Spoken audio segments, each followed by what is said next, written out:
Hello and welcome to Connected episode 213. It's made possible this week by Squarespace, Linode, and PayPal. I am your host, Stephen Hackett, and I'm joined, as I am every single week. That's not actually true. Most weeks, it's the three of us. Not true at all. I've got Myke Hurley. Ciao, Stephen. And I have Federico Vitici. Hey, guys. Hey, Stephen. How are you? I'm good. Ciao, Federico. Ciao. Ciao, Myke. Why Ciao. the sudden influx of Italian in your... Because I was in Rome, baby. I was in Rome all weekend with Federico Vitici. Basically, the greatest guide. Basically, one day, Myke just texted me and I'm like, hey, I'm in Rome. And he just showed up. And I was like, I'm at the airport. I don't know what to do. I don't know where to go. Come collect me. Please come save me. Come get me. I was in Rome. We spent a long weekend in Rome. I saw the bakery. Unfortunately, I didn't go in the bakery. Every time we were at the bakery was closed. Yeah. But I saw it. I saw that it You exists. saw the sign?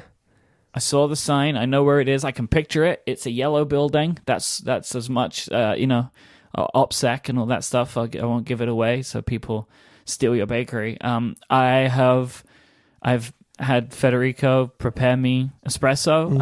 I've seen Federico make espresso. I ate some of the greatest food I've ever eaten in my entire life in Rome. My God, oh my God, there was a tiramisu. You're still thinking about the tiramisu. I'm still thinking about that tiramisu. It was so good. And yeah, we had a really great time. Federico showed me the sights. I put some pictures on my Instagram. We went to the Colosseum.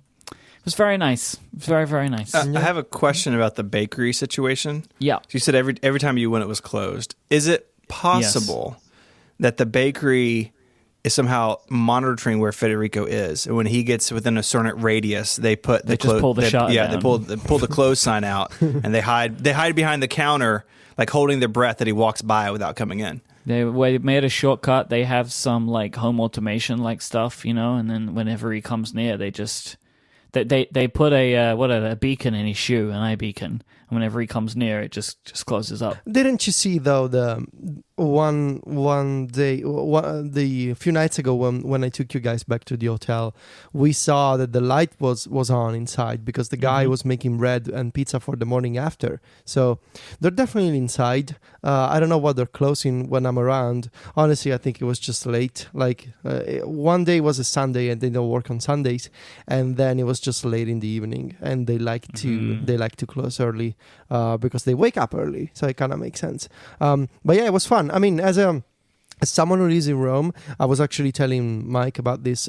We don't usually go to the center of Rome because it's a whole thing to plan. You need to park your car and walk a few kilometers, and it's a whole. I have in my lifetime. I've been to many of the biggest cities in the world.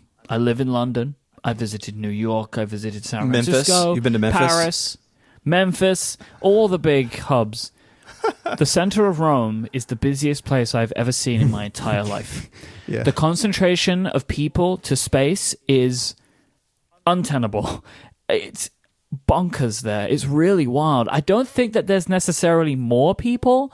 There's just way less space for the people that are there.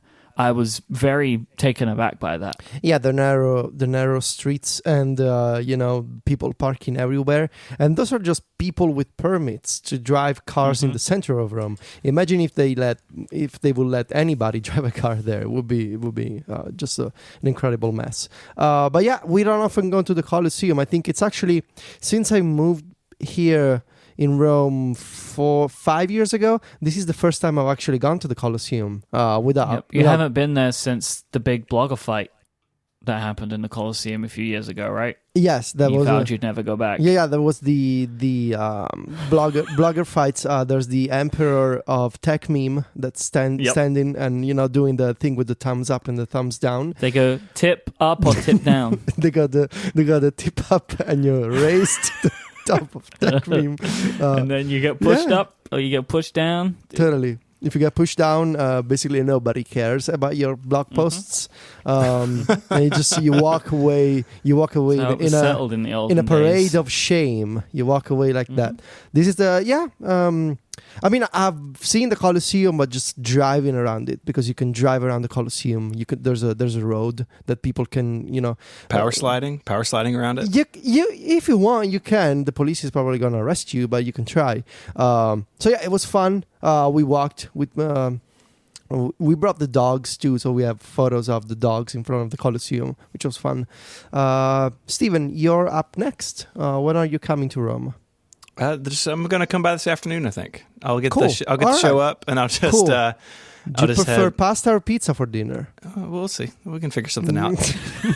Gluten-free options. Yeah. I have them. I actually have them. That's good. So, Myke, did you experience the 14 HomePods in Federico's house? I saw 3 of them. The thing that is more intriguing in the Viticci household is the amount of cameras that there are. Yes. There are lots of cameras everywhere, and it made me I was thinking about something, because it was kind of one of these things where I was checking my Canary more than I do on any other trip, just because the cameras were just more of a thing that I was seeing in my life. I know that Federico likes to monitor the movement of his dogs. We don't need to do that so much because we don't have dogs, but but it did.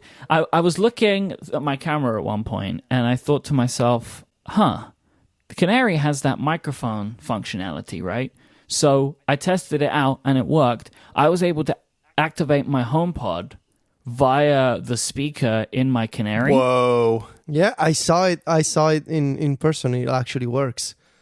I tried to do this with the Echo, like when the Canary first got this stuff, it didn't work. But the HomePod is so much better at detecting it, so I was able to turn my lights on and off from Rome via the Canary's microphone thing. It was very cool. I don't know what I can do with this newfound power that I have, but it's it's always in my back pocket in case I need it. A really wild Internet of Things Rube Goldberg machine. But another thing is, so this was a piece of follow-up, and this was kind of something that I had in the back of my head last week when we were talking about the fact that Federico refused to try a pop socket. I was thinking to myself, he won't have a choice when I see him next week. So I forced him to try my pop socket, which is a very strange sentence, on my iPhone. And Federico, I would say that I think I may have converted you. I liked it. I definitely understand why you find it useful. I think Sylvia is more convinced about it than I am. Yeah, she seemed very intrigued. Like, she was like, okay. Like, and I was kind of explaining why I like it and showing all the different ways I can hold the phone with it. And yeah. Yeah, I'm still not sure if I want to get one. Primarily because I really like the idea of wireless charging at night. So just putting the iPhone on the ugly but functional Samsung charger that I have on my nightstand, because I have a precedent for this, which is when my iPhone used to charge via cable, and the cable was basically touching the floor. I have this plug on the right side of my nightstand, so I can plug in the charger, but then the cable touches the floor unless I wrap it around the nightstand, basically.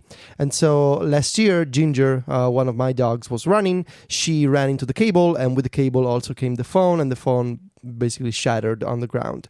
So ideally, I don't want to have cables that the dogs can run into and cause similar damage. But also at the same time, having tried the pop socket, I do find it convenient, and I do. I'm thinking about it, especially because I'm finding myself watching a lot of videos at night on the Access. I just said Access.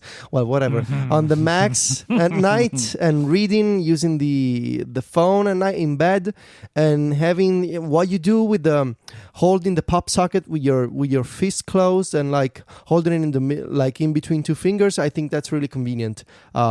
So I'm thinking about it, but also I kind of want to wait for the new iPads and see if maybe having the new 10.5 in a new lighter, more comfortable design. Maybe I'm gonna switch to using that to read at night and watch videos. So we'll see. Keep us posted. Yeah. Frisbees. We have some Frisbee follow-up. Oh my god! This was like so many tweets about this. I kind of got my frisbee thing slightly wrong. I was on the right line, but just ever so slightly wrong. I mean, as wrong as you could be while still being partially right. Yeah, I mean, I'm fine with that. Basically, so there were many people that wrote in about this, including Marco Arment, who says, has anyone told you yet? The answer was yes, quite a few people, that you confused Whammo, maker of the Frisbee, with Aerobee, maker of the Aerobee flying disc. So Aerobee make a Frisbee that isn't a Frisbee, because Frisbee's a brand name. Aerobee make their own Frisbee-like thing, right, called the Aerobee flying disc. They're the company that makes AeroPress. So they make stuff like Frisbees, not Frisbee. So I'm looking at pictures. This is a Frisbee. Like, right, that's what I mean. But like Frisbee is a brand, okay. right? Like Kleenex and Hoover and stuff like that, and Google. But it's one of those brands that gets turned into like a word. Yes, that everybody like just a generic uses. Product, like an iPod when Exactly. it was not an iPod, but just an MP3 player. Bingo. Mm-hmm. But so I was close, but just got the company slightly wrong. But then, as an interesting tidbit, listener Brian responded to this thread to say AeroPress is now an independent company because the Aerobee brand and toy line was sold off to a company called Spin Master. That's a good name. And the founder of Aerobee kept AeroPress and created its own company. So the AeroPress is now a company of its own, and the Aerobee flying disc is now owned by Spin Master. Spin Master is a good name. I feel like Spin Master should be the title of the head of Apple PR. I'm a Spin Master. I can spin stories however I want to. Spin is not a good term for PR, though. It's got negative connotations. I know, right? But you can offset that though if you spell master with a Z in the middle of it. What if you also put general at the end? Spin Master General. Spin Master. Oh, I like that. It just sounds cool. Mm-hmm. That's good. So there's that. Federico, you have some follow-up about red envelopes. Yes. Turns out that a bunch of people were sending us links and confirmation that red envelopes are in fact used for weddings too. No. Not in fact. Also, you can't say in fact. For wedding, they are also for used. weddings too, in addition to New Year's celebration. Okay. So during the tea ceremony for the traditional Chinese wedding, there's a moment when gifts are exchanged, and usually people, and this is a extremely brief summary of this post that listener Dave sent, basically people put money in these red envelopes that they give to the groom and the bride, and that's the gift. So the gift is a red envelope with money. Could be a red envelope with money, but that's a traditional thing that people do. There's pictures in the link that you will find in the show notes. Myke, what are the show notes? Show notes are more of an idea, they're more of a concept than a reality. But they're useless then. Listeners shouldn't use the show notes. They're just an idea. They're all in your mind, man. Okay. Okay, moving on. Have you fixed your Droppler? Droppler. This is such a terrible name. No. I've not fixed my Droppler problem. It doesn't really seem like that there are a lot of really competitive solutions. It seems like Dropshare, which was the one we mentioned last week, is the only one that is almost slightly like what I'm looking for, because it is very similar to Droppler, and it actually does have a plan that you can give them money, or you could just use their applications with your own storage solutions. So I am going to probably switch to Dropshare, but ultimately all I really want is for Droppler to just fix their iOS app, right? That's like all I really want, because I'm already a paying customer of Droppler. Like, I have a lifetime account, which I bought from it was like included in some like package deal thing once. You can get like, here's 5 productivity apps for $99. And one of the reasons I did it was because I got a lifetime account for like $20 or something silly like that. And so I don't really want to have to switch to something where I now need to pay every month, because I already have this thing and it used to work for me so good, but now they changed their app and it sucks. But I'm probably just going to have to move to Dropshare. I think about these lifetime accounts, right? Because I also have a bunch of these lifetime accounts, probably with Feedly, the RSS service. And like every time I see these lifetime accounts, it kind of makes me sad, and it makes It's me not good. Like, yeah, I don't think it's a good thing. like until I die, I have to use Feedly and Droppler because that wasn't how I was thinking of it, but sure that you. No, it's like it makes me think about mortality, like lifetime account. So forever, I'm entitled to using this service. Like it makes you think, man. That's what I'm saying. It's like until like when I'm 80 years old, will I still be checking RSS feeds and 9 to 5 Mac and okay? I mean that's It's something. It's a big. It makes me feel bad about my lifetime Evernote account. Well, there's not much left in it, though, right? You have a lifetime Evernote account? No, I don't. So yeah, Droppler, fix your iOS app for Myke, please. Thank you. Mm-hmm. This episode of Connected is brought to you by PayPal. With PayPal, you can open your doors to over 250 million active account holders. Let me tell you a story about a PayPal customer who did just that. Walid grew up in the desert of Saudi Arabia. After immigrating to the United States, Walid wanted to share the health benefits of one of his favorite beverages from his hometown, camel milk, with the rest of the world. From the beginning, he counted on PayPal to help grow his business. While Happy Camels were what made his product so flavorful and nutritious, PayPal helped him increase conversion rates and turn his shoppers into buyers. Today, Desert Farms has over 80,000 subscribers around the world, and his customer base is growing every single day.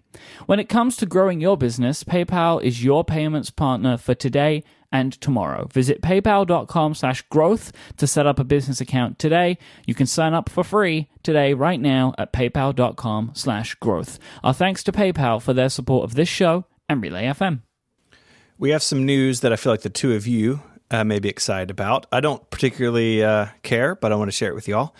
Stardew Valley, which is apparently some sort of game. I like the way you say it. Like, even the way that you say this stuff, it's like you're somehow judging it. Like, Stardew Valley. Like, it just, the way you said it, it was just like, I'm judging you, and I don't know why. No, I know it's extremely popular, and they're bringing it, the news is they're bringing it to iOS, which I think is pretty cool. So it's a port being done by an outside studio, which I don't know how these things normally work, but I found that interesting. This is done all the time. This is the nature of, like, you create a game for one platform and then you want to bring it to another platform. There are like specialty studios who make that happen for you. It's weird because it sounds like it would be a negative, but it's actually a positive because the company, because actually Stardew Valley was developed by one dude and mostly still is. Wow. He has a little bit more help now where it's needed. Is his name Stardew? His name is Stardew Valley. Is Stardew Valley. No, what is the guy's name? I was just talking about this recently. The guy's name is. Is it Star? No, is it Valley? It is Eric Barone. Well, goes by Concerned Ape is his handle. Okay. Online, but this is a big surprise because I straight up never expected that this game would come to iOS. It just felt like it was kind of like, well, if they haven't done it already, they probably never would. It's on pretty much all the consoles now. The Switch port is really good. And they are bringing, again, I'm very surprised, the full game, except for the multiplayer stuff. So I am both excited and nervous because Stardew Valley will take every second you can possibly give it. It is one of those types of games. So I have no idea what this is going to do to my life, but I assume it's just going to be the iOS game I play whenever I want to play an iOS game for a very long time. Like how Threes is. Like, I still play Threes all the time, and I expect Stardew will start to fill that role for me, for sure. It's going to be $8, and the blog post says that it is sort of been like rebuilt for touchscreen gameplay, but it is still like the same game. So yeah, it wouldn't be incredibly hard to rebuild this game for touchscreens because it was made for the PC, so everything is point and click. Right. Yeah, I can see that. Right. So they have, as long as they've done it well. Like, I don't know how this is going to play on a phone. It will be really good on the iPad. Maybe if they do some resolution stuff, it would be good on the 10s Max. But like, I think you're going to need a decent screen for this for it to be like really good. But you could play it on the iPhone. I don't know if I really hope that it syncs on iOS versions. You can't sync it to your game on other platforms, but if you play on the PC, you can transfer your save data via iTunes. So I guess it's like you just drop the file in through iTunes, and it will transfer your save over, and then you can just continue from there. But it won't be syncing to the other platforms.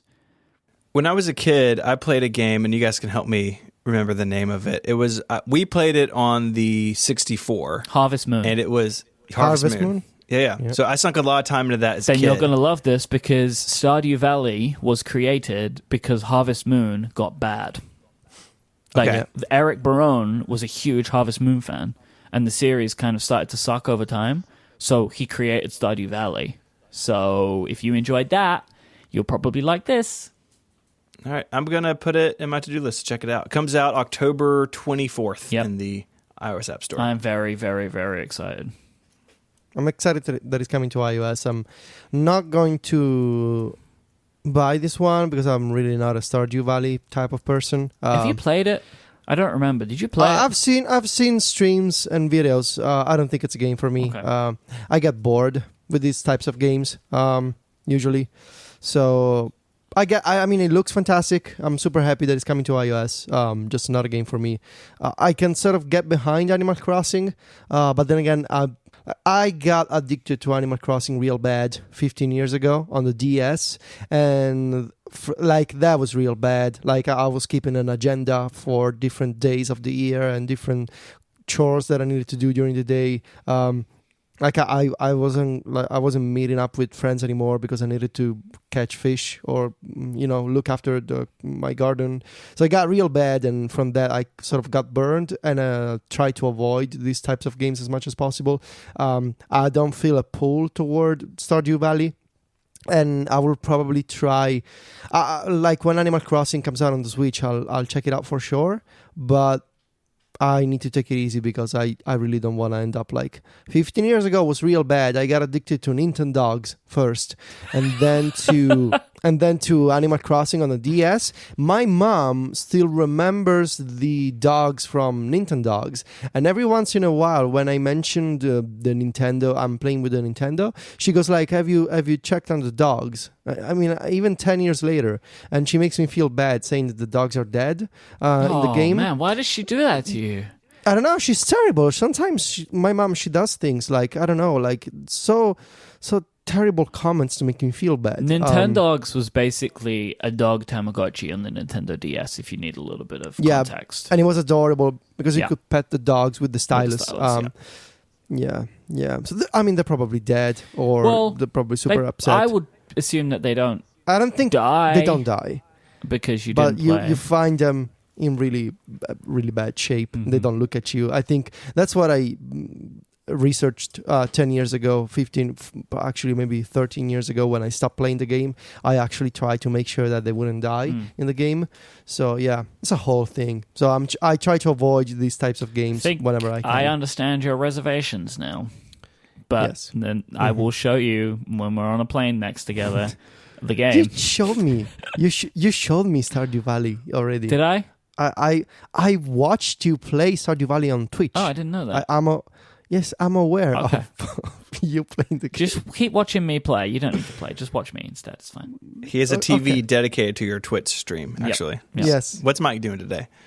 All right, up next, there is a report that Apple has acquired Danish computer vision startup Spectral. So this company is pretty interesting. They have developed some technology using like AI and neural networks and all the buzzwords you can think of to effectively make like green screen effects possible through a smartphone camera. So it cuts out you from the background, and then it can replace the background with something else. Mm-hmm. And seems like some pretty interesting technology. It seems to fit in maybe with what Apple's doing with AR and some other stuff. It made me think about iChat AV. So back in the day, you could like video conference with people, and then you could you basically it made you like slide out of the frame, so it could capture the whole background, and then it would put you like on a roller coaster or in a jungle or under the ocean. And it was very basic. And if you moved too quickly, there was a lot of like image tearing and stuff. But now with, the technology we have today, and it seems like what this company was doing, Apple could do something like this and it'd be pretty nice. I'm kind of excited about this. I could see this being a lot of fun. This technology is still available on the Mac in the form of Photo Booth, right? Yes. And I'm going to send you guys right now a picture that I just generated in Photo Booth for your enjoyment, and you maybe see why they've mostly abandoned this technology at this point. I don't think it works very well. Oh, no. So did you move out of the frame like I told you to? Yeah, you have to move out of the frame or it won't work. So right. I'll put that in the show notes for people. I'm gonna try it too. Gotta hope the Spectral is better than this. I like how there's a hole in your head. It's like very at the top upsetting, of your head. isn't it? I think it doesn't like my beard. I think that's what it's really upset with. I think it just doesn't like you. In general, it's not just a beard. It is worth remembering, though, that Clips has this functionality. So my expectation is that this is probably a more advanced or maybe a less bandwidth intensive version of this type of technology. Because my expectation is Apple's buying this to either put it in FaceTime or put it in the iMessage camera. That they want to put this stuff in, because wouldn't it be fun if you could put your Animoji into any like place in the world, right? Like your Animoji character is in Paris or whatever. They must have something that is superior to what Apple is already doing with the True Depth system, because that feature of Clips is dependent on the True Depth sensors and camera array of the 10 and 10s. So they must have something that Apple seems to find convenient and possibly useful to integrate in the future. These features are always super fun if done well, and I think my experience with the filters in Clips has been pretty awesome. I think they work pretty well, but I think it would be more interesting to see this technology applied to the rear-facing camera, because right now Clips, these filters, these scenes, I think they're called, they use the True Depth, so the front-facing camera, and I think it would be fun to have this sort of effects for just when taking pictures or when using the rear-facing camera. Steven, your image is better than mine. It's still not perfect, but it's better, and you're wearing a cool t-shirt. Yeah, we'll put those both in the show notes. But yeah, I see what you're saying, Federico. Like, this could it could enable them to put it on other devices and or just make it better, right? Mm-hmm. Like, in general. It's maybe less, because anytime the True Depth camera is used at length, the phone basically catches on fire. Yeah, it gets hot. Right. Like, it really doesn't like using that for a long period of time. So, yeah, it's... How did this one come out, by the way? Because, did Apple announce it, or did it just, someone updated their LinkedIn? No, I think a local newspaper had an article about it. So right, I don't think at this point Apple's confirmed it. But this seems like very much an Apple-like company to buy, right? Like, this oh, yeah, definitely. Of course, that makes a ton of sense. Algorithms and cool engineers. Yeah. So, yeah, like you see Clips benefiting from it. You can see the AR stuff benefiting from it. This makes a lot of sense to me. So, yeah, I guess we'll see if a WWDC or two from now, we see something that's like, oh, maybe that's what came from that Danish company. Talking about cool companies that Apple bought, there is a... FileMaker. Yes, we're going to talk about FileMaker. Yes. FileMaker's that independent company, right? It's a wholly owned subsidiary. Well, let me back up 1 second. If we were recording this podcast in 1994, Federico would be living his best FileMaker life. I would be 6, first of all. You would be 20. If we were this age in 1994, you would be a FileMaker wizard. Mm-hmm. Probably. I used to use Bento. Oh, yeah. Me too, actually. Yeah, me too. Wasn't that a FileMaker product? It was. It was like kind of like iLife or iWork. It's like numbers, pages, and then bento, shruggy emoji guy. It didn't last very long, but yeah, I used it. We used to use it at my Apple authorized service provider to track like stock of stuff before we had like a fancy point of sale system. I used it for like 6 months, and it was pretty good. Man, FileMaker, like their website is a lot more modern than I had expected it would be. Like it actually looks like a website Apple would make, like FileMaker.com. They are introducing the Workplace Innovation Platform, which I guess is good to know. Oh, finally! I've been waiting for that. But like all of the text and all of like the buttons and stuff, this is an Apple website. Like this is. It looks like an Apple website, which wasn't what I expected. And the animations and the buttons. Yeah, this is totally an Apple website. You can escape the work rut, work from anywhere, and bridge the gap. So that's good. It's important to bridge the gap. You can streamline your scattered information and inefficient processes. I'm always trying to do This that. is what this show is all about, scattered information. I bet there are a lot of companies that still have basically their entire business in a FileMaker database. Well, I can give you some examples. Home Depot or Nissan Motor, Berkshire Hathaway, Costco, Panasonic. I thought you were just pulling these out of your brain. No, I'm actually reading. FileMakerStories.net. Coming. Anyway, Yes, Shortcuts 2.1, the beta version, has been released. So this is interesting because it shows that Shortcuts is being actively developed like throughout the year. We would expect, right, that the app is going to receive updates, which now I think, for me at least, I mean, probably this isn't an original thought, but has answered the question of why is this not included in the OS. I think it's because it's going to be updated like an app would receive updates on a regular schedule. And it appears, at least for now, that betas of this are going to be somewhat publicly available. You have to sign up on the developer website, the same as with the original Shortcuts beta. But 2.1 is now out on the beta train. And Federico, can you give us a rundown of what is new? Sure. In this first version, there's only one major new feature, and the rest is just a bunch of bug fixes. So if you had problems with App Store actions, for example, you should see the fix in the new version. Apple is also saying that some of the clock actions, the Siri suggestions for setting alarms, have been fixed. But this weekend, Myke and I checked on his device running iOS 12, not 12.1 beta, and those actions were not fixed. So it's unclear if maybe this bug fix sort of slipped in the release notes, or maybe you need to have 12.1. The new feature, which was actually announced and shown on stage at WWDC, but didn't make it to Shortcuts 2.0, the App Store release, is weather integration. So there's a few actions now for checking the weather and getting forecasts from the weather channel, which is the data provider of the weather app on iOS. This is great because it now allows you to automate certain weather-based shortcuts and routines without having to use an API like the Dark Sky API or third-party shortcuts like the excellent Carrot Weather shortcuts.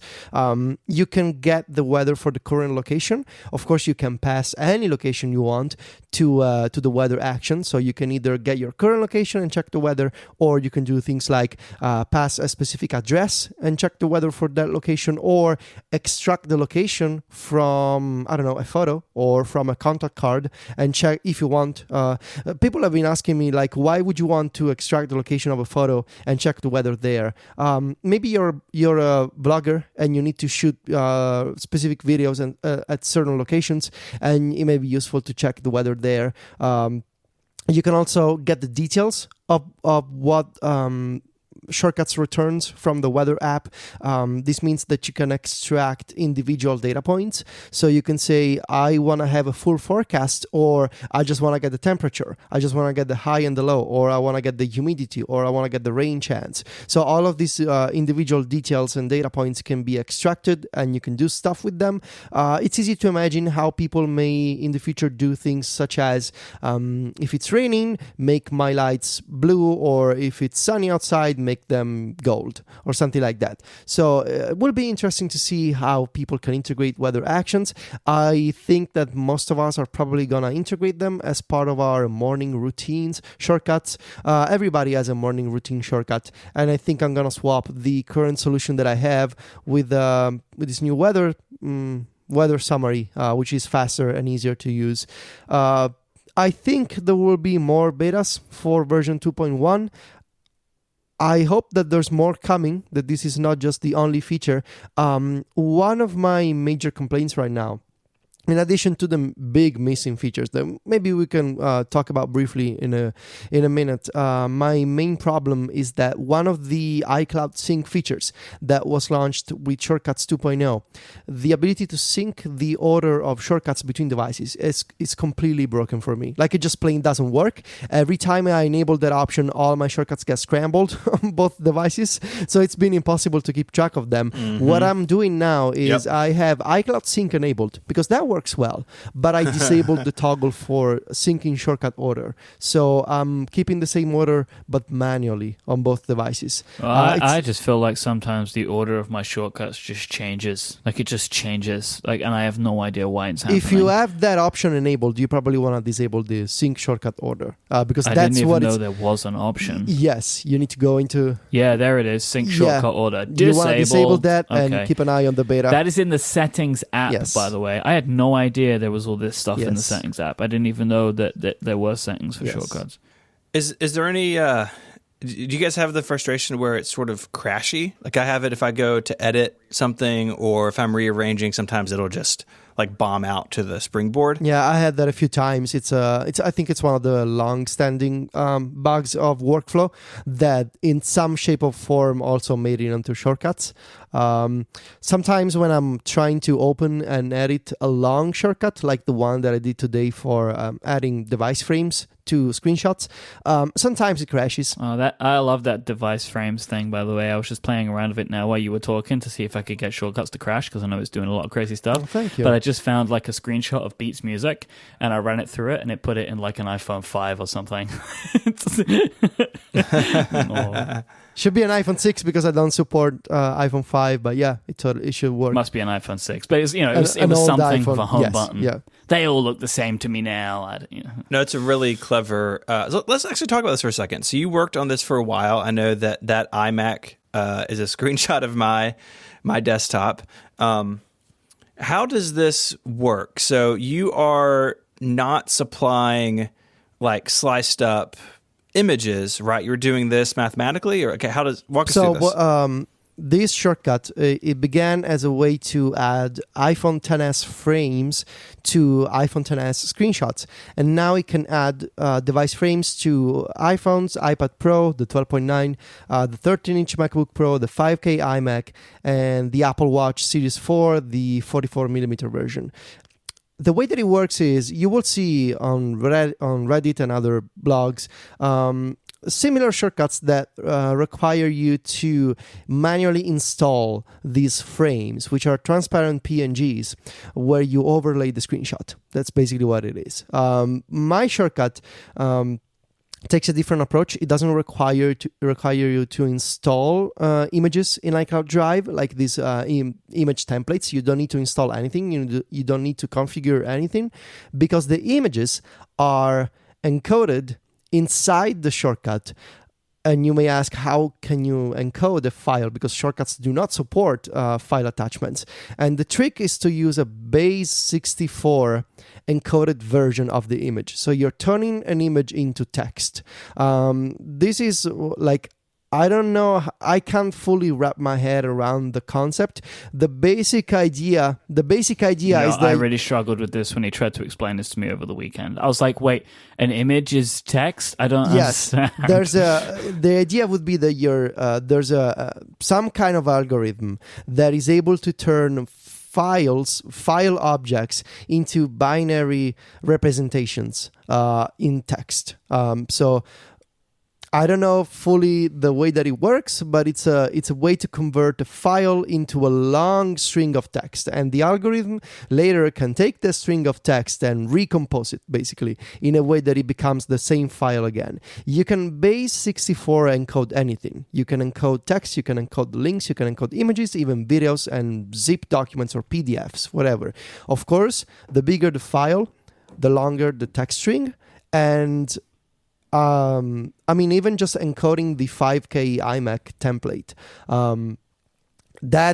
just copying the text and pasting the text, it required a few seconds inside Shortcuts because you're moving around this insanely long string of random gibberish text. Like, it's insane how big it is.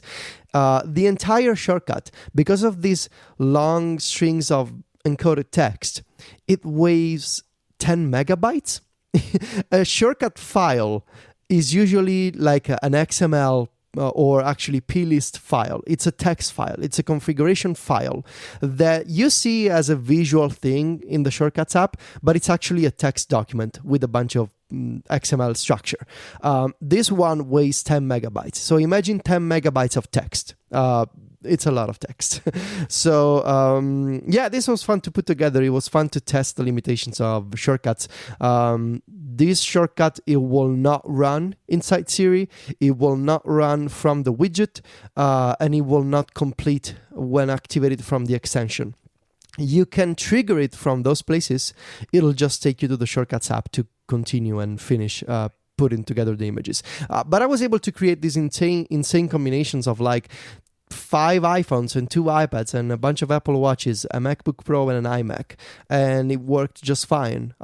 Just last night I saved a 50 megabyte composite image from Shortcuts to the Photos app, and it worked. In fact, I think it took longer for the file to be saved to Photos than for the shortcut to actually finish running. So that gives you the idea. And also, it's not every device yet, right? Like you're kind of limited to some specific devices. It's most of the modern devices that Apple is selling. So these images, these templates, they are the official Apple ones. And these are basically most of the official Apple templates that you can find on the Apple marketing website. I think of those devices, I only lack support for the iPod Touch and the MacBook Air, but I really wanted to release it, and I didn't want to waste time putting together shortcuts for the MacBook Air. If I can come across old templates from Apple for the iPhone 5 and the 5S or the SE and old iPads, I will update the shortcut. But right now, I just wanted to support the same devices that Apple is supporting with templates. I didn't want to use templates from other people, not because I don't trust, well, part of that because I don't trust them, just because I want to have an official thing that people... I have them all because I save all the images from Apple's PR site. So let me know what you want, and I'll invite you to a Dropbox folder. You have the PSDs? For some stuff, we'll talk. Okay. My people will get with your people. Yes. I feel like the power of you two combined on this one is something that the world should be concerned about. My payment is, though, that you do one for the eMac. So I really need to be able to do that in Shortcuts. All right. 4 of your great eMac screenshots that you have. You know what an eMac is? Is that the Newton thing? It's an eMate. It's close. It's an eMate. What's an eMac? Which is different from a chessmate. They're all different things. Is it from a chessmate? There's a note in this section of the document.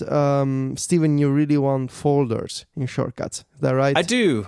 I don't have a ton of shortcuts. I mean, I probably have 24. I know lots of people have many more.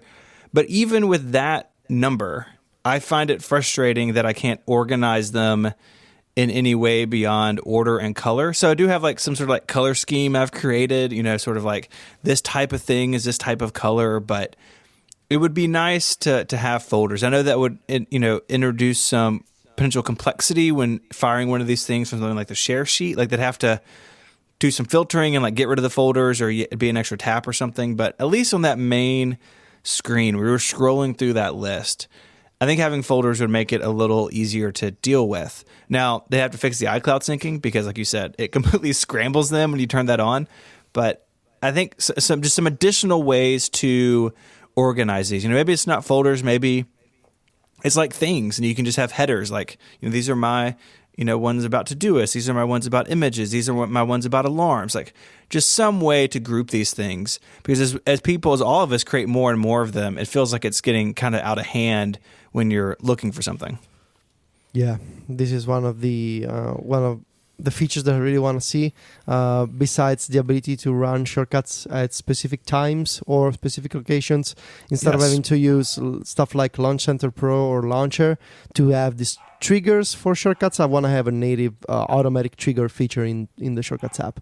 I really hope to see folders eventually. I almost can't believe that it's still not a thing 4 years after Workflow came out. You mentioned earlier that having the ability to update this app outside of OS releases is good, and I agree it is good for shortcuts, but it does make me so sad for apps like Mail and Safari and like Notes. David Sparks wrote a thing today about how he's trying Bear, and one reason is that Notes only gets updates annually, if that. And I just wonder if some of these other apps were decoupled from the system, they could update them quicker. It's what Google does with Google Play services. It can update things like Gmail and Maps separate from Android. And while iOS is still like this monolithic thing, it's an interesting difference, and I wish more apps would get the attention Shortcuts does. Yeah. Have you guys seen any problems with searching in Notes in iOS 12?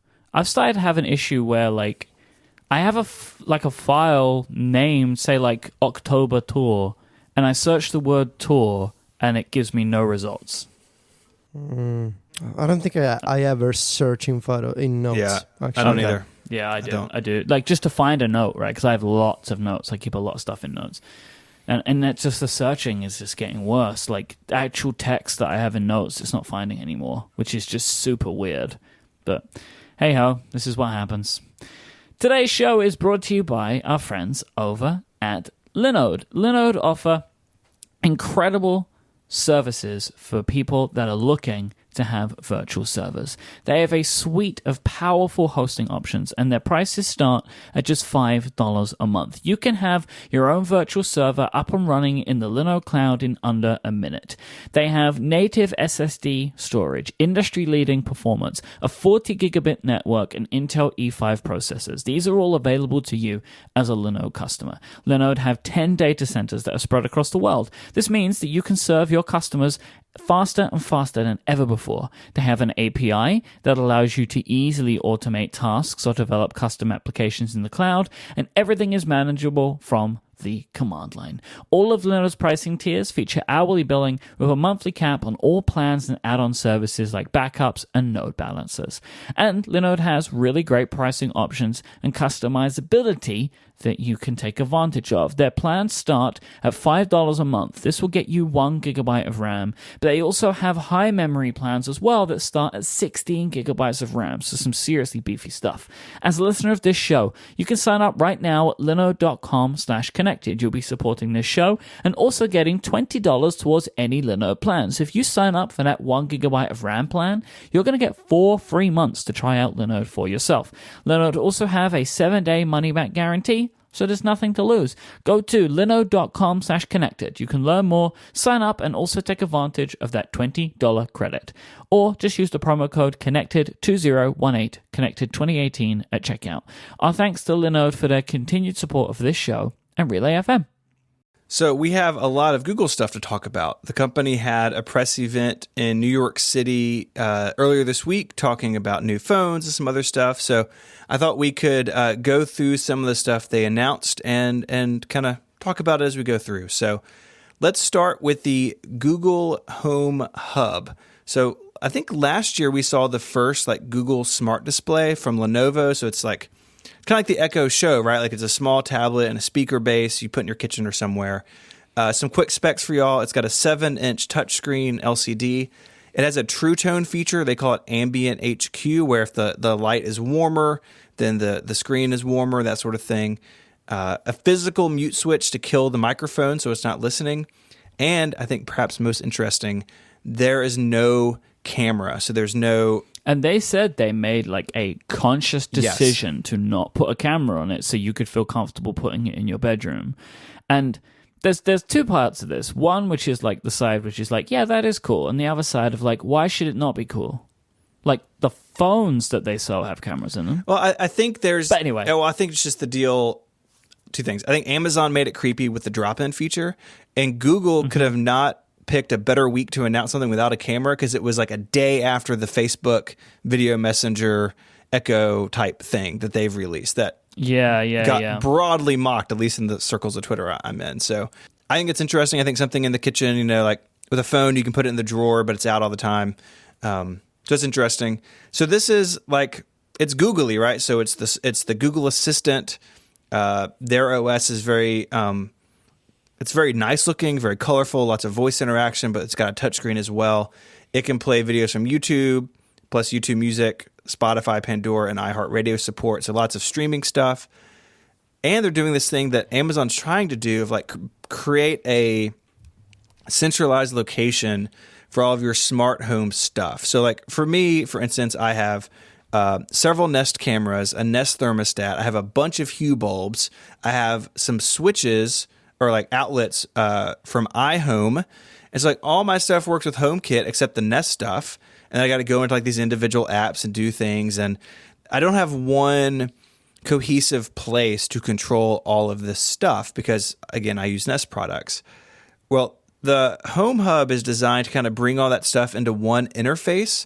So they showed, of course, they have Nest stuff because Google owns Nest, but then they had Hue stuff and other light bulbs and smart switches, and they sort of have a level of UI above all those third-party apps, so you can get a good overview of what everything is doing, sort of like the TV app does on Apple TV, right? You have all of your individual content providers, and the TV app is sort of like a layer on top.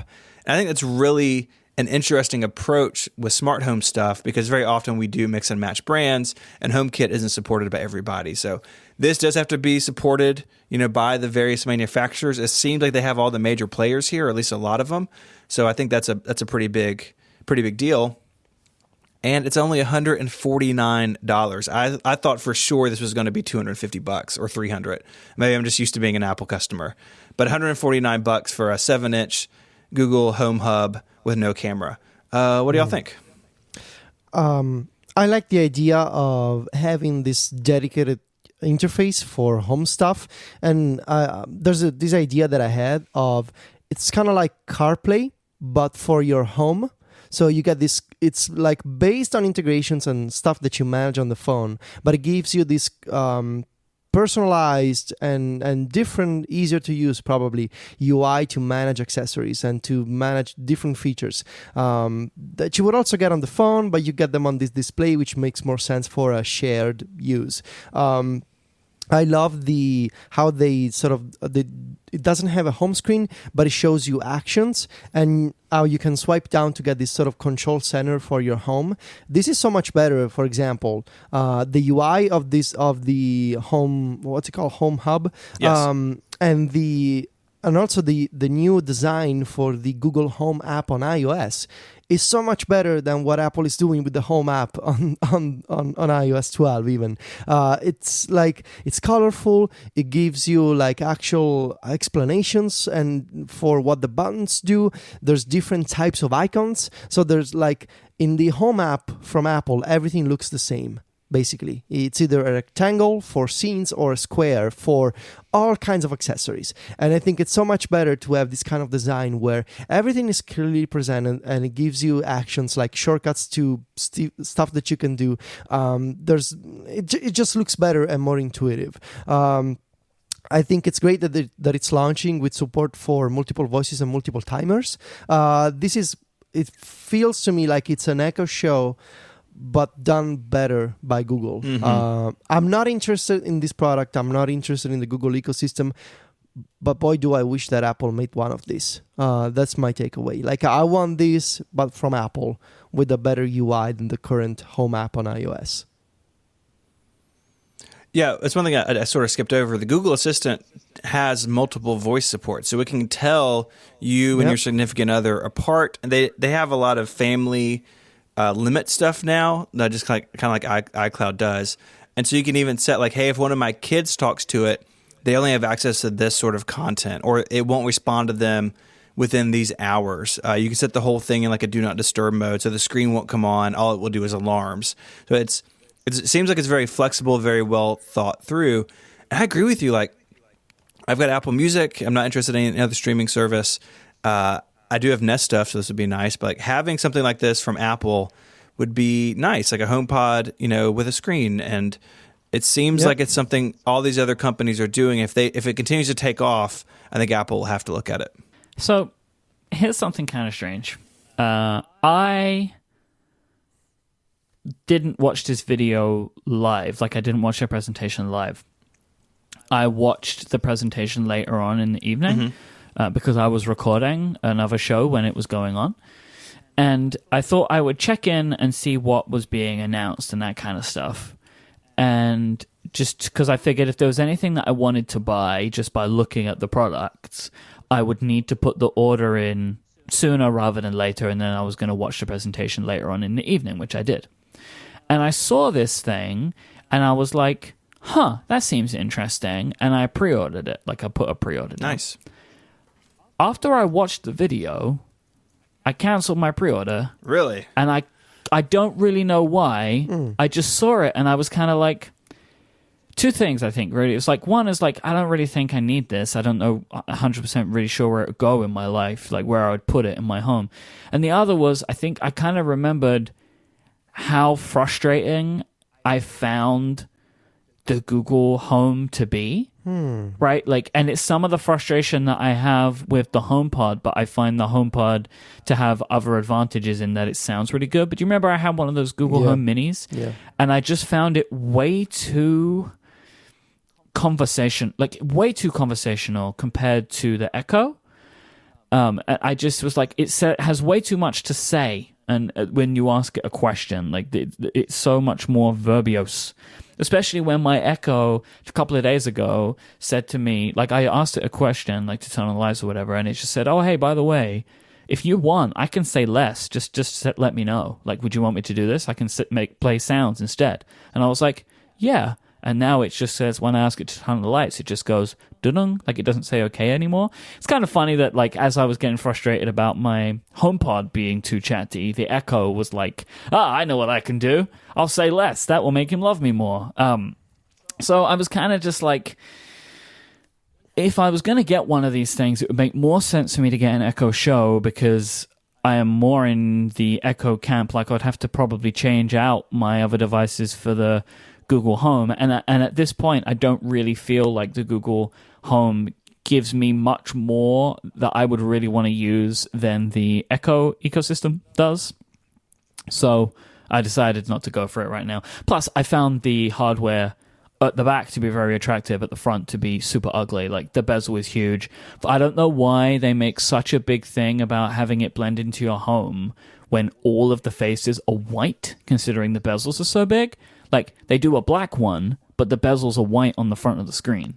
And that would look terrible in my kitchen, because everything else is like, it would fit way better if I got the black one, but then the front of it's white. Like, I wasn't that impressed with the hardware. I actually think, like, you can see why this thing costs $149. I think that the hardware shows that. I think it not having a camera, that might be one of the reasons it actually doesn't have a camera, because they wanted to make this thing $150.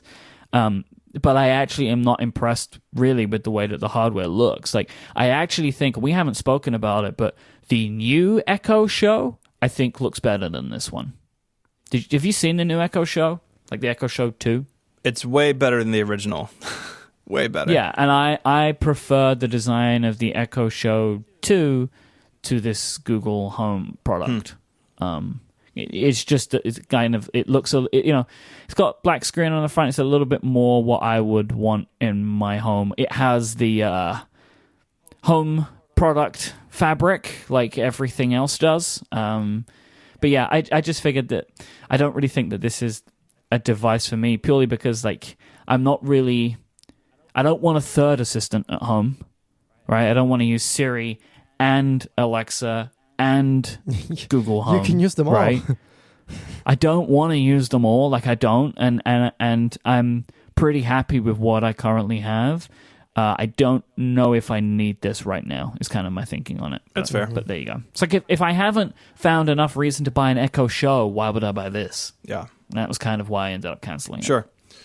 So let's move on to the Pixel Slate. It is a tablet, 12-inch tablet that runs Chrome OS, has an optional keyboard and trackpad, a couple $100, with backlit keys, which is nice, but they're circular, which is kind of weird.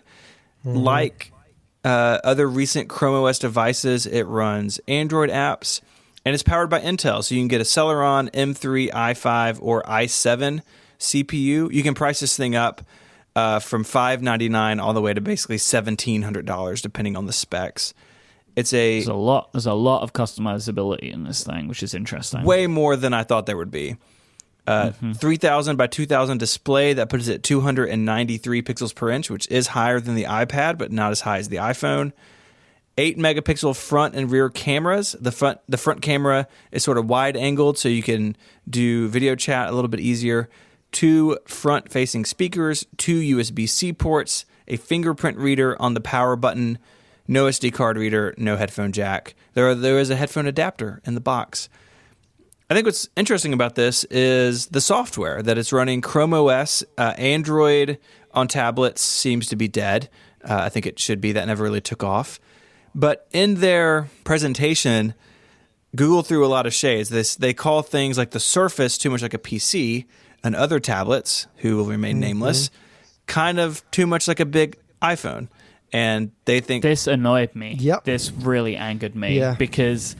They kept going back to this well a lot, and they were throwing overall way more shade at Apple for saying that, like, oh, you know, it's not like a phone app, it's a real app. It's not like a phone OS, it's a real OS.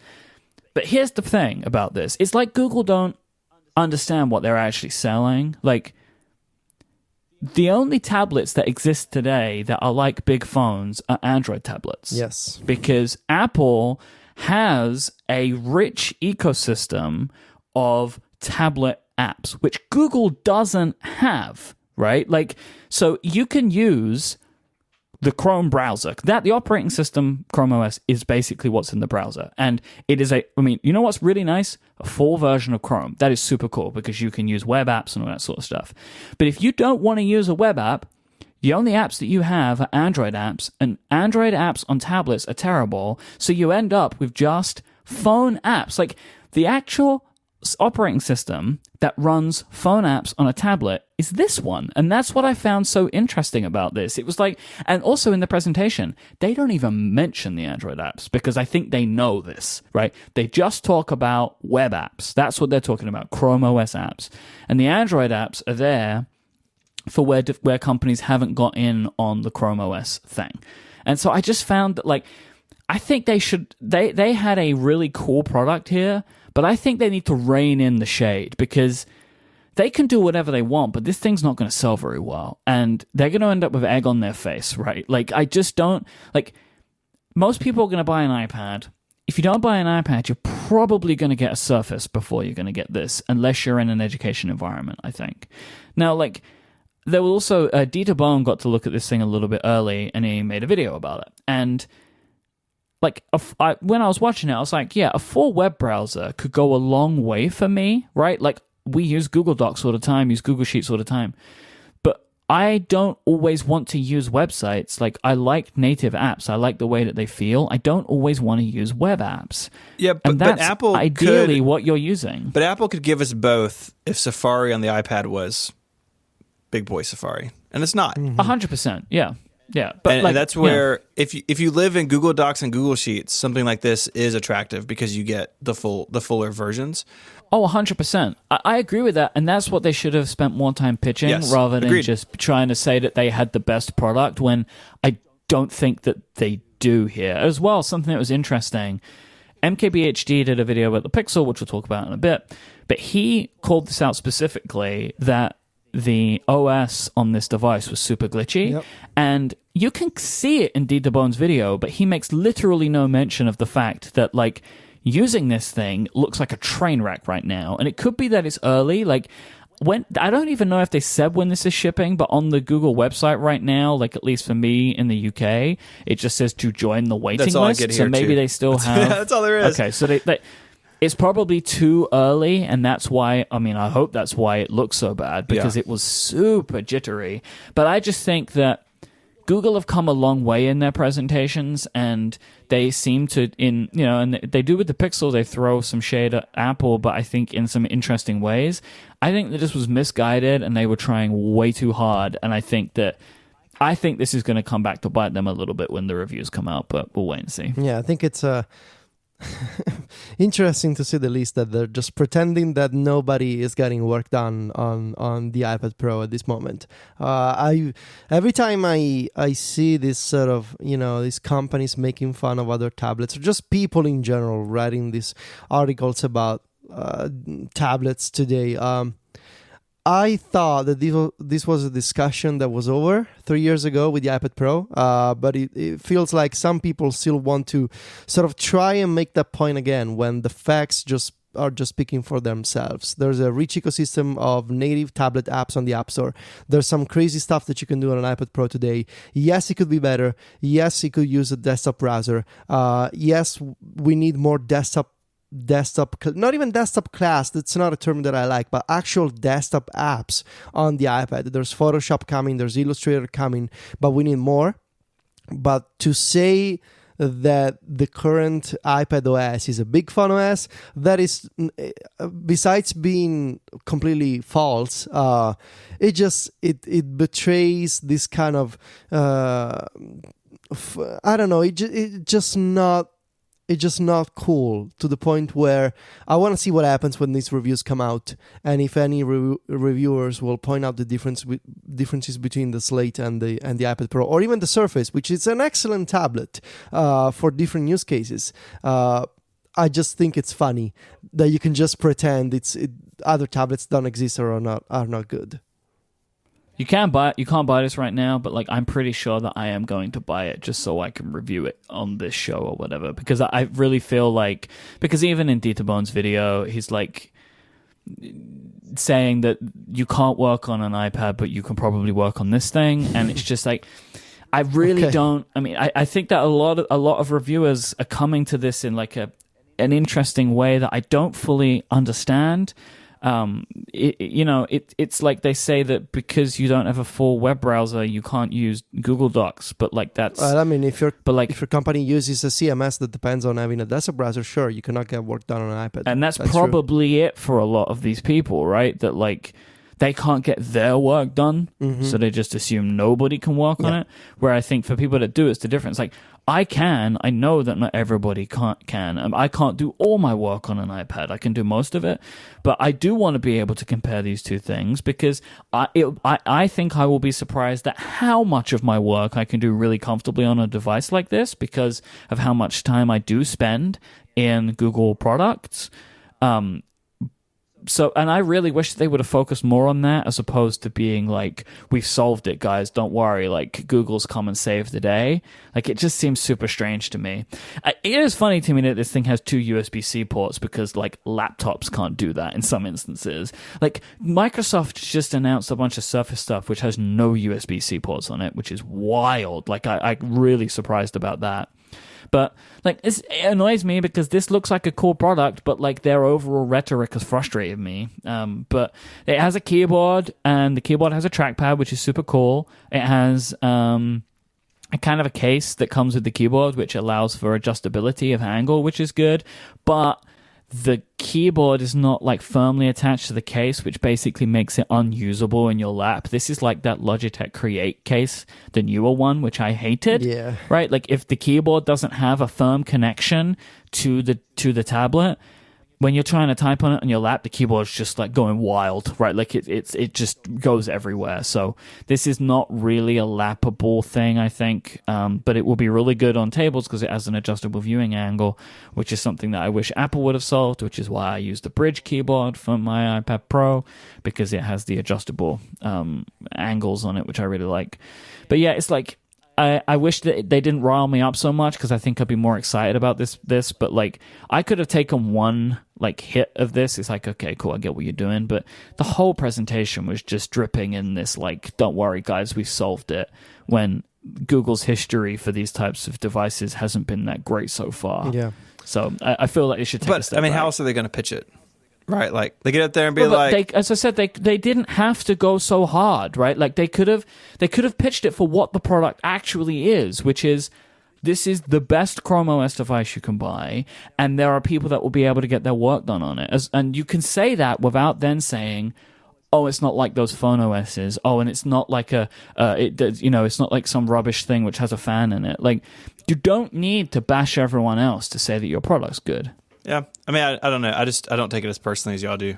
But There's a few things that I Can't get work done on a Mac. That's what they said. Did you hear him say that? I heard them say that. Nah, you upset now, huh? There's a few things that I like. There's the home screen, whatever you want to call it, on the Slate has these actions, these launchers that are suggested through machine learning. If you remember, a few episodes ago here on Connected, we were speculating about how could Apple improve the iOS home screen next year. And one idea that I shared was, what if in the future, in addition to icons on the home screen, you could also get shortcuts suggested by the system, or you could manually pin some of your favorite shortcuts. And this is kind of the idea, right? On the Slate, you will get these actions, which have a different name on Android. I'm not sure what they're called, probably shortcuts or actions. But you have them at the top of the home screen, and they are suggested by the OS, which I think is interesting and something that I would also like Apple to explore. There's the power button as a fingerprint sensor in it.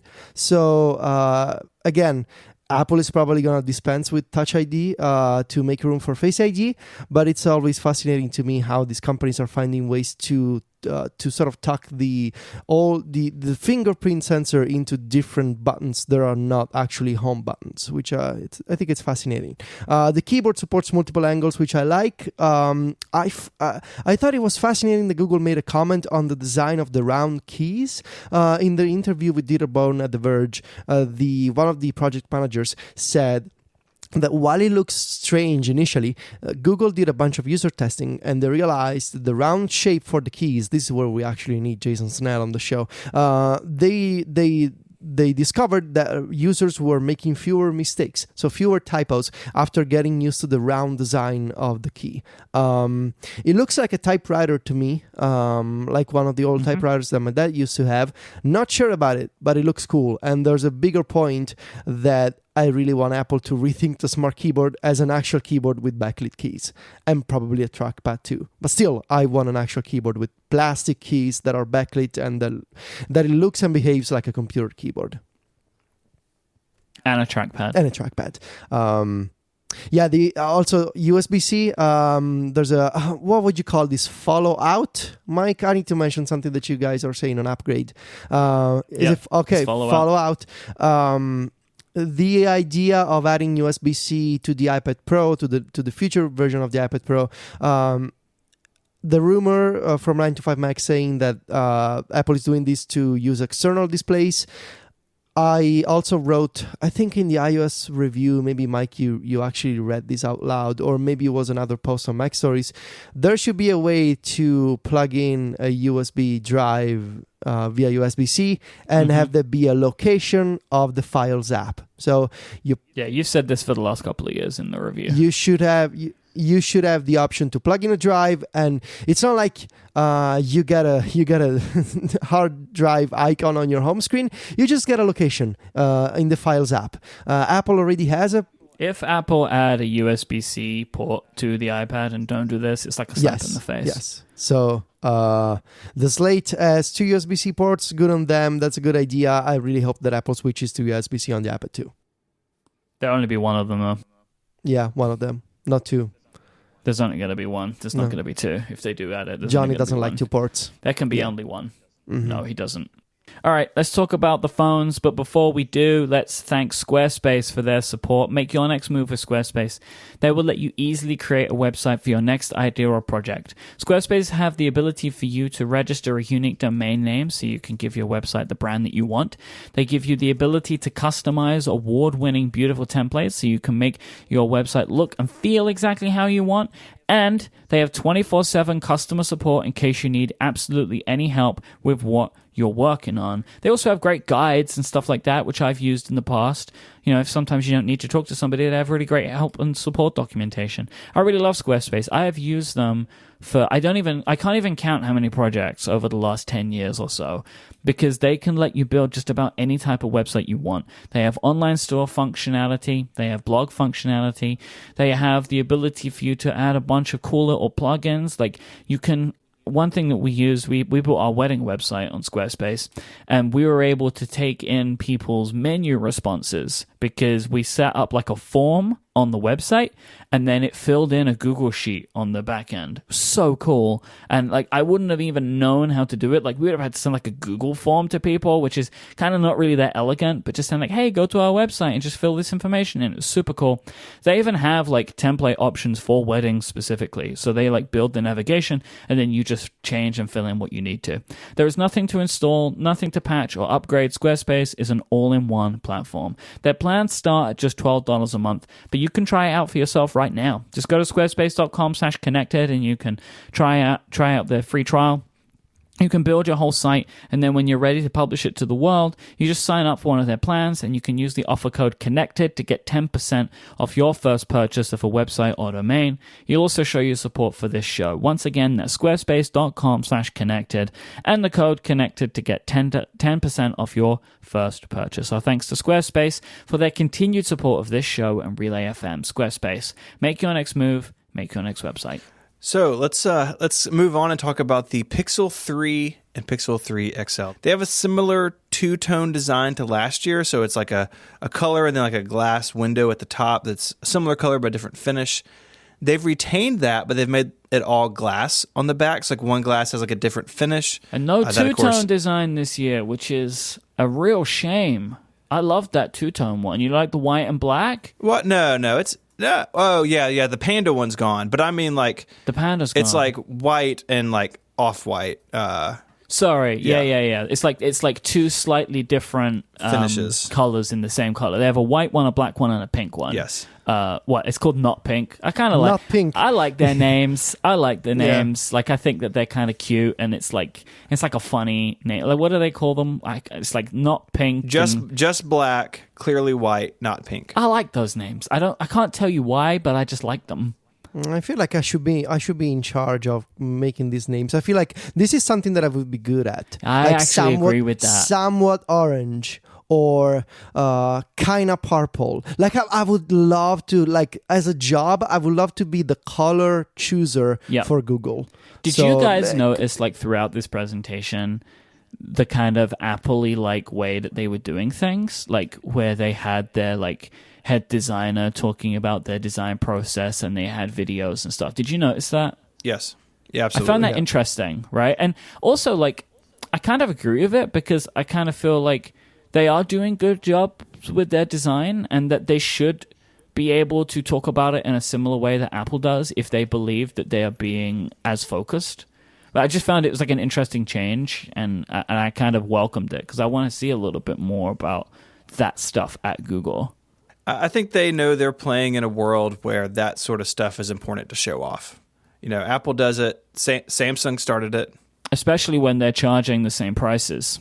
We will get to that. It's very expensive. The big deal with the Pixel, of course, is the camera. So the rear is now a 12.2 megapixel camera. They've added a bunch of software stuff. It does seem like it's an improved hardware. They weren't super clear about hardware differences, I didn't think, not the way Apple normally is, but new software including Top Shot, which selects the best image automatically taken from a burst series. They've got some stuff where if you want to take a selfie, you just pick up and it sort of knows what's going on and takes the picture for you. And there's still just a single camera where everyone else has two, now three cameras in some cases. But on the front, they did add a second one. So the front facing camera, you have the regular selfie camera, and now you have what they call a group selfie camera with a wide 97-degree lens. So it's not fisheye. Like, the pictures look pretty good from their sample photos. But if you're taking a group shot, you don't have to squeeze everybody in now. It's a little bit easier, which I think is great. It makes a lot of sense for how people use these things. It is definitely a good practical use. It is just kind of funny to me that Google feel like they're proving a point with one camera on the back, but they put two on the front. And it is true. They don't, for everything that all other companies are adding multiple cameras on the back of a phone for, they're doing all of that stuff in software.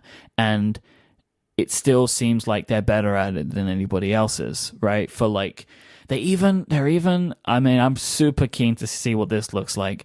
They're using AI to do software zoomed photos now. And so you can zoom, and apparently it's going to look really good because they're using the shaking of your hands. It's all this weird AI stuff that they're doing. But they seem to be saying we only need one camera on the back as long as it's a good camera and we can fix everything in software. But the idea of having more people in a selfie, I actually kind of like this. I think I would actually really like this feature personally, right? To have a wider angle lens when needed for group pictures would be kind of cool. They showed some stuff that they have a new low light mode that they've given a name to. It's night light or something. I can't remember the exact name, but they showed a picture, one taken on the iPhone XS and one on the Pixel 3. And again, as with Apple, all these pictures, they show the best ones possible. But if this is true and that is the difference in low light photography, my word, that is huge. Right? That's really good. It seems like it's sort of impossible, actually.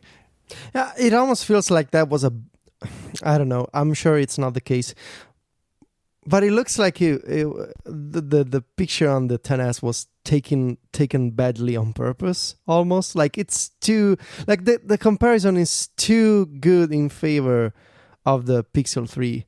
As I say, these things always choose the best things possible, but even if it's half the way there, right? It's going to be totally a hugely noticeable difference. So this is one of those things where I'm just waiting for MKBHD to show me some photos now, right? Yes. And then I'm going to know. But it is super interesting. And talking about MKBHD, he did a real good video. He got an exclusive. Well, he's wearing a Peacock shirt in his video too, which is so awesome for James. It's very cool. But he kind of said that it's kind of weird that all of the enhancements that Google are talking about, and they kind of confirmed it to him too in the camera, they're all software. There's except for that selfie thing, the hardware is doing none of the advancements. Google are charging a lot more money for these phones. They're what? How much more are they? They're $150 more in some cases. And it seems except for the fact that there is a bigger screen, right, on them too. But all of the enhancements that they seem to be talking about are software enhancements. And so it's a real interesting thing. And they're saying they're not going to bring it to the other phones. It's just for the 3 line. I mean, and that's, we talk about this with Apple, right? That is Google's prerogative to do this. It's just, I just find it interesting, especially with the camera stuff, where they have a bunch of new camera features, but they're all software features. It's not being enabled by different hardware on the devices, where it seems like at least some of what Apple's doing, or at least what they're saying, is enabled by hardware for the Smart HDR, because they got the neural chip or whatever. So there's something that I'm really interested in called, it's autofocus, but basically it's tap to focus on the iPhone. You tap what you want and the focus follows it. So if a dog or a kid is sort of running back and forth in the frame, the focus will follow it. 100% Apple should copy this. I want this please so badly on my iPhone. Yes, this would be perfect, because my dogs, they do not want to pose for pictures unless we have plenty of treats. So yes, please copy autofocus for puppies and babies. Thank you. This is an excellent idea. Have a great brand name there. Mm-hmm. It is good. I think out of all the stuff they announced on the camera, this is a thing of oh man, this is really smart. Really smart. Yeah, I think this is just not a thing that I need because I don't have puppies or babies. Don't you but have a- like I can see why it would be cool. You got a Roomba. The Roomba moves around. Not that fast You though. could ask Adina to run around the house and take pictures of her. Could be Right, but that's the specific thing that I'm then requesting. Like that's my own fault. Mm. She just typically doesn't do She's that. not a fast-moving wife, Mike. If she wants to be, sure. But like I don't really know if I take pictures of her in those moments. What is happening? So yeah, I think the Pixel 3 is going to continue to be at the top of the heap when it comes to smartphone cameras. Yeah, I think that the Pixel Well, I 2 mean, everyone's saying the 2 is still better. Yeah, a year later. So I am super keen to see how this ends up looking. I did that. We talked about Google's positioning earlier, and they're still finding their way in these events, and so maybe they overstepped in some things.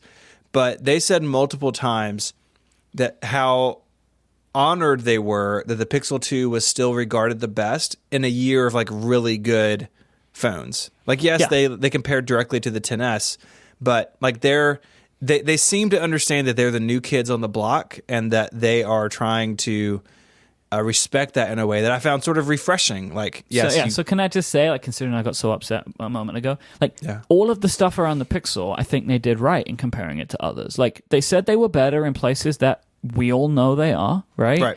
And they were also really humble.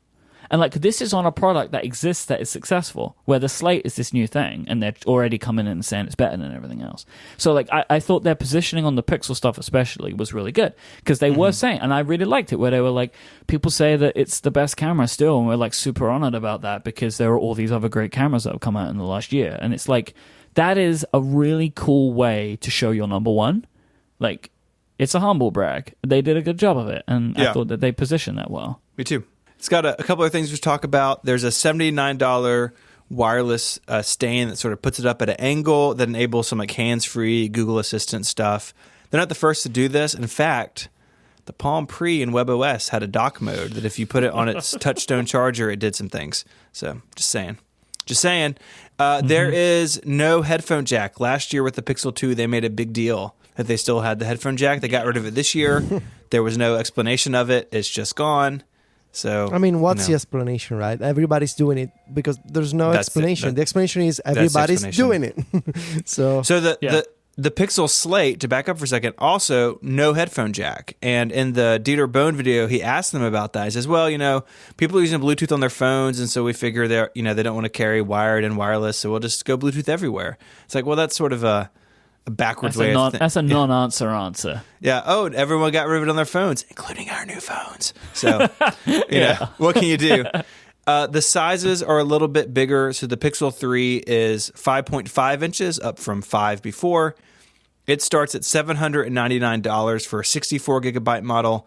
$100 extra bucks gets you 128 gigs of storage. That is more expensive than last year.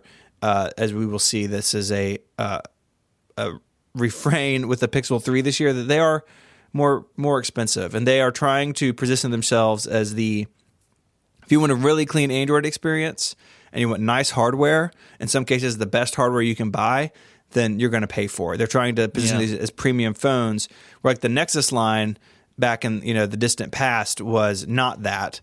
The Pixel is like the premium Android phone, but it's still less than a lot of Samsung flagship phones, and less than if you're going to buy like an iPhone XS Max. So they are cheaper than other flagships, but they are more expensive than they used to be.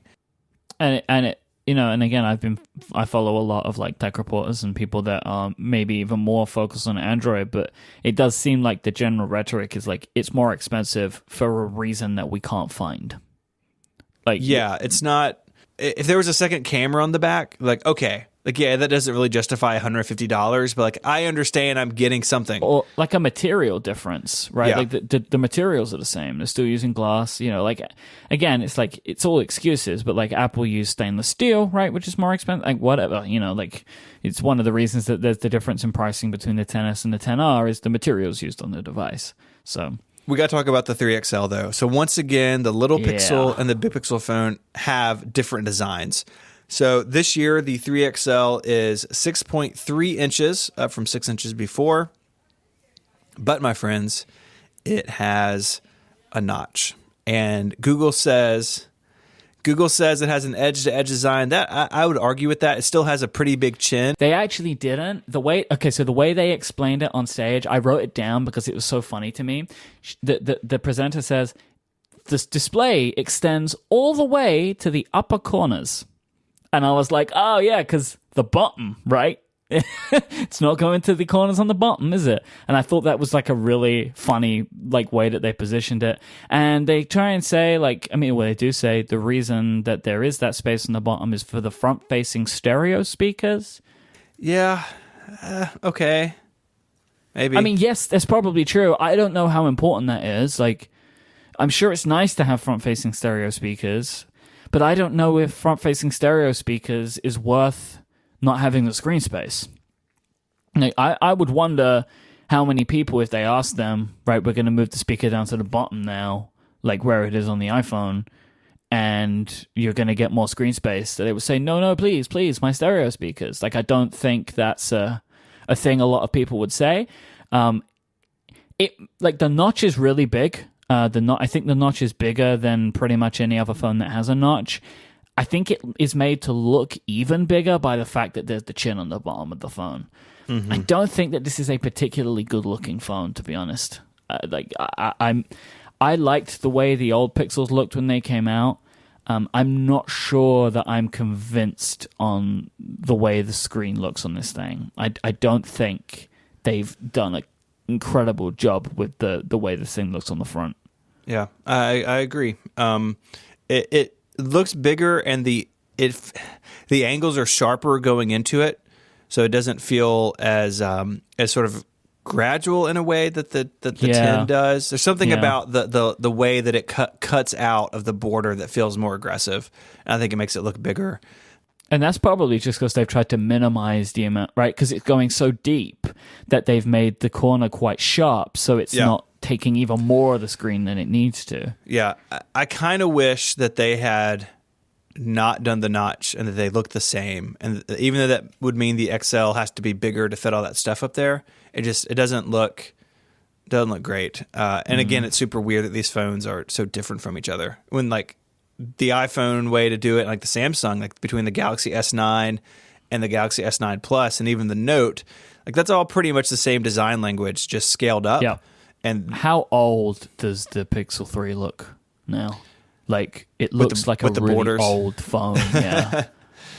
Yeah, they've got some way to go. And there are rumors with the past ones, that it was like an HTC or somebody else. So, basically they picked up a phone they were working on and made it a Pixel. And I don't know if anyone knows for sure about these phones, but clearly it doesn't have the design, either time or the engineering experience. Something about it isn't to the par of Apple and Samsung yet. I think they'll get there. I mean, this is only their third round. The iPhone 3GS wasn't great either. The Galaxy S3 wasn't great. It's like it takes time to really kind of understand how this goes together. But the 3XL will cost you $899 for the 64 gig and $1,000 for the 128. So again, more expensive than previous years. They ship here in just a week or so. Looking now, October 18th is the date here in the U.S. for most of them. Some of them are pushed out to November 1st. I think that's the date in other countries as well. But pretty soon they'll be out in the world, and I expect we'll see full reviews here, in the next week or so. I have ordered one. Oh boy. Two reasons. I ordered a Pixel 3 XL, ship in November. We're going to be in New York when this thing is available, so like if I can pick one up in New York, I will, and just cancel my order because it's like 2 weeks later it ships outside of the US. So there's two reasons that I bought this phone. I was probably going to get one anyway because I like to have an Android phone around. Like I always like to play around with the new version of Android so I can kind of compare it to iOS. And I really don't like the feeling of being out of touch. Even though I don't spend a lot of time talking about Android, I just like to know what's out there. The other thing is I hear a lot about the cameras and like I can see what the pictures that people take, but I want to do my own comparison because I feel like I'm spending so much time now just kind of like saying the Pixel 2 camera is better because I hear people say it who I trust, like, and I'm not saying that they're wrong, but like I want to see like what does it look like when I take a picture on the Pixel 3 compared to the 10s Max, and like, so I really have an idea of just how much better it is, you know? So that these are kind of like the two big reasons that I wanted to do this. And there's like a lot of little things, right? Like I want to see like how does Android deal with a notch compared to how iOS deals with a notch, and I'm intrigued by the hardware itself and stuff like that. So I have an original Pixel, which has lasted me, you know, for a couple of years now, and then I'll get this one, and it'll probably last me for 2 or 3 more years until I want to upgrade. But there was enough in this one compared to the old one where like the camera has jumped so significantly since the original Pixel that like I've become significantly intrigued again, because I find myself on a daily basis being absolutely astounded at how good the camera is on the 10s Max, right? Like I am continually blown away, like where I keep going like, look how good this looks. Like it happens all the time.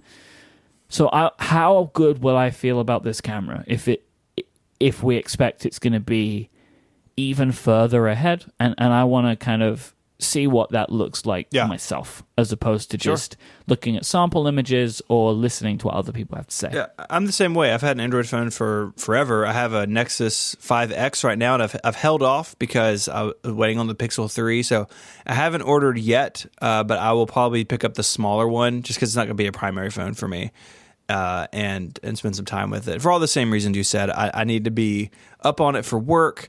I like having a phone. You have way more reason than I do, right? Like Download talks about this stuff like extensively. Right. So I need to do that, and so I will order a smaller one here probably in a couple weeks. I'm gonna let the dust settle a little bit, make sure there's nothing crazy wrong. They've had some quality issues in the past with early phones, but yeah, I think it's exciting. I think this is an important phone in the world because it can serve as a, you know, it is a flagship phone, but it's not like Samsung holds that title in the Android world, and other brands are even ahead of Google. But I think it's important that Google has a phone so they can set the example of what an Android phone can be. And for, you know, this is an enthusiast device. They're not going to sell in the numbers that the iPhone or the Galaxy phones do.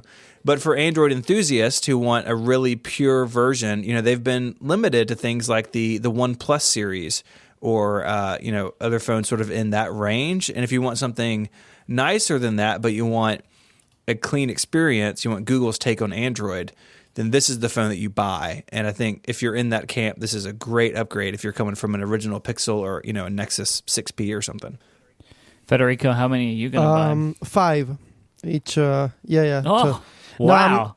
Just hand them out to all your friends and family? No, I'm not going to buy any of this. I don't think I just don't want to. Like, when I want to play with Android, I like to be informed, so I'm going to watch videos and I'm going to watch reviews.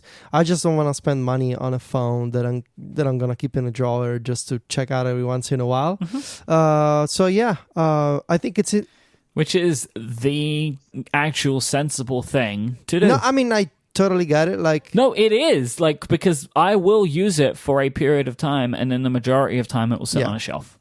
Like, it is way more sensible to not do it, but there is a part of me that just wants it because it's a cool new toy, and there's a part of me that does genuinely believe that I will get value from it. So, but then you'll hear me and Stephen talk about it, and then that's all you need, you know? You can be like the wonderful connected listeners who get their information from us. Yeah, I can say my friends are saying that. You know, I can say sources tell me that the Pixel takes good photos. And sources is Myke and Steven. Sorry that I just blew your cover. You're my source. Yeah, it's fine. All right, so if you want to find show notes this week of stuff we talked about, head over to relay.fm/connected/213. Of course, those links are also right here in your podcast app of choice. I'd like to thank our sponsors this week, Squarespace, Linode, and PayPal, for making the show possible. If you have feedback or follow-up or questions or comments, you can send us an email from that page on Relay FM, or you can find us on Twitter. Federico is at Viticci, Viticci. And of course, Federico is also the editor-in-chief of MacStories.net, the home for all the finest shortcuts material you could ever need. Plus lots more, app reviews, game reviews, all sorts of good stuff. You can find Myke on Twitter as IMYKE, KE, and Myke is the host of a whole plethora of shows here on Relay FM. If you like Connected, you can probably go find something else that Myke makes that you would like. You can find me as ISMH, and I write and host the 512 Pixels YouTube channel. So, like and subscribe, as the kids say. I think that's it. So until next week, gentlemen, say goodbye. Arrivederci. Cheerio. Adios.